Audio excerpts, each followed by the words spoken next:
It started as a simple probe by a Senate ad hoc committee into financial spendings under various leaderships of the Niger Delta Development Commission.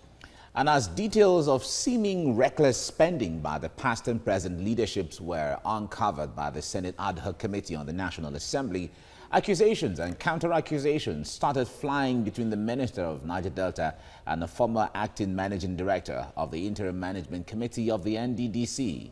The chairman of the committees on Niger Delta development of both houses of the federal legislature were accused by the present interim management committee of trying to hijack the NDDC. But until investigations are concluded, it is too early to take sides in a matter with no end in sight. Joining us via Skype is human rights campaigner Briggs. Thank you so much for joining us this morning on TVC Breakfast. Thank you for inviting me. We are certain that you have been following recent developments with regards to the NDDC probe, and we've seen reactions, allegations and counter-allegations, and of much importance to a lot of Nigerians was the recent response by the Minister of Niger Delta with regards to the allegations laid against him. I wonder what your reaction is to his reaction. Well, I mean, quite honestly, the people who need to be sided are the Niger Delta people. Niger Delta Development Commission is a corruption, a free-fall corruption, if you like, as far as the Niger Delta people are concerned. Now, we are aware of the interim management committee that is set up. The probe is going on. Quite honestly, it's not so much the reaction of either the minister or the past interim management MD that I am interested in as a Niger Delta indigene, as a stakeholder. I am interested in the reality and the facts that we have been saying for decades that there is corruption in the Niger Delta Commission. Now, this corruption, we need to get to the bottom of the corruption. How did it start? Who are the people? Niger Delta people are there. Strangers are there. People, that is people who don't belong to the Niger Delta. People who are getting these jobs and are not doing these jobs, and the so-called Niger Delta people that are also in the Niger Delta Development Commission that have perpetuated, that have been part of this terrible disaster that has befallen the Niger Delta people. Now, let them finish. As far as we are concerned, the audit must go on, and the audit must go on, and it must be done by external audit bodies. I have said that right from the beginning, that it cannot be done by Nigerians. It cannot even be done by the interim management committee. They have now put themselves in a position where they themselves need to be audited. How do you find yourself in less than 1 year of being appointed?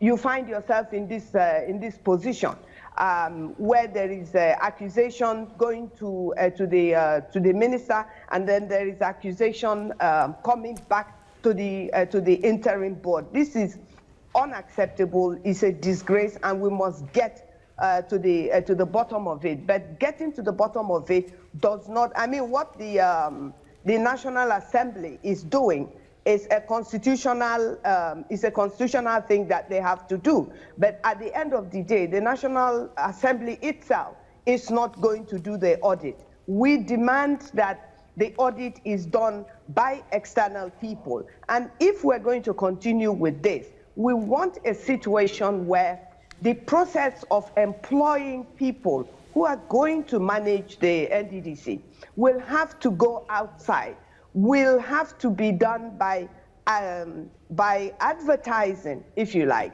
the positions, so that people who can run this commission will be able to run this commission in the interest of the Niger Delta people. Now, whether they are going to be foreigners or whether they're going to be Nigerians that are based outside and inside of Nigeria, so that we're not continuously bringing in representatives of presidency, representatives of National Assembly, of governors, of failed politicians who are preparing for the next tenure they are going to run for. The abuse of the Niger Delta people's suffering, the disregard for the pain of the Niger Delta people is so unacceptable. It is so unacceptable. And I don't care if they are Niger Delta people or they are not Niger Delta people. Everybody has looted the Niger Delta Development Commission. Yeah, in fact, from this standpoint right now, it's very heartbreaking when you hear all of these reports. But let me ask you, a lot of eminent Nigerians, in fact, a report was credited to you about a month ago saying that the Niger Delta has outlived its usefulness. Or originally, the NDDC had outlived its usefulness. Now, the point there is NDDC was established to at least be an avenue to cater for the communities and people of the Niger Delta one way or the other, in addition to what the ministry is doing, and in addition to what the governors are doing, in addition to what the federal government is doing. But do you still have that notion that the NDDC has outlived its usefulness? Well, it was more like a question, like I'm doing right now, because we know, I mean, it's a pity that most of the people who have actually been involved in running the NDDC were not even part of the agitation that fought Abacha, that fought Obasanjo when he came in 1999, to the point where Obasanjo had to create the Niger Delta Development Commission. Now, people who have been running this agency were not even part of that process. And so if you were not part of that process and you're not doing well, that's why I'm saying that we should begin to look at another way of running the commission. Because if we're going to continue to run the commission in this manner, where the commission has to run to the National Assembly for its budget to be approved, and then it is under supervision of the of either the president or the secretary to federal government, or the advisor or the chief of staff, whoever that person is, or a cabal, whoever they are. This was created for the Niger Delta people. It was created for us. It was not created for any other region, but the 9 oil-producing states in Nigeria.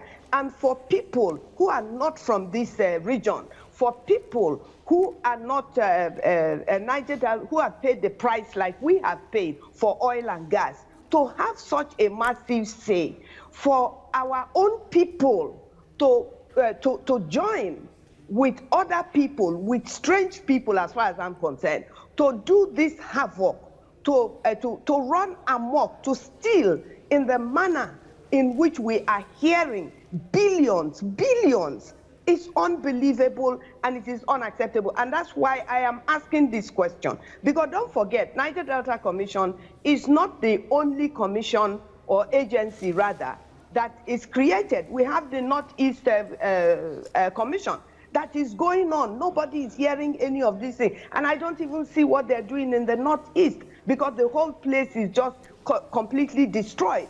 And yet, when it comes to the Niger Delta Development Commission, the region where the wealth of this country is coming from, that everybody, even the pipe that is going to Kaduna and Ajokuta and all of these places, we are the ones paying the price. And yet the very small thing, the minimal thing of this agency that has been set up for us, and the ministry that has been set up for us, because of our long-term agitation, our people are still not able to benefit from it. Everybody, whether you're from the north, the south, the east, and the west, if you have been part of this evil against the Niger Delta people, we must make sure that we get to the bottom of this, and everybody who is involved must pay the price of their involvement in destroying the lives of the Niger Delta people. This is such a shame. All right. Ankyo Briggs, we must thank you so much for your time on The Breakfast Show. Thank you very much.